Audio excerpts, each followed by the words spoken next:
Do you have a favorite memory with Eddie? No, not one in particular that I could recall, but I mean it was just great times when the drama wasn't happening.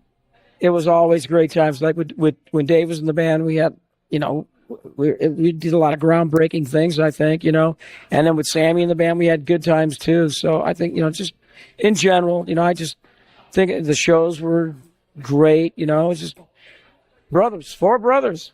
When you got in Van Halen at first, did you think that the band was going to be as big as it was? I knew the band was special. Eddie was a great guitar player.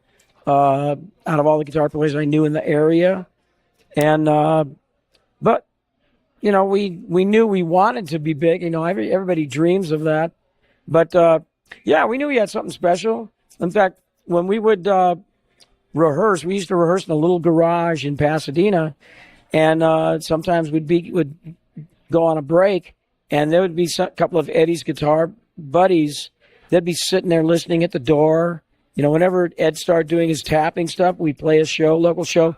Dave would say, "Ed, turn your back to the audience when you do that because you don't want anybody stealing that stuff." So it was pretty interesting. We knew he had something special. Well, they wouldn't be able to copy it anyway, not what Eddie did. No, I mean, eventually everybody's doing it now, so, but, I didn't know that we would become as big as we were, but I knew that, I was playing music with three other guys that were into it as much as me, and they felt the same way about me.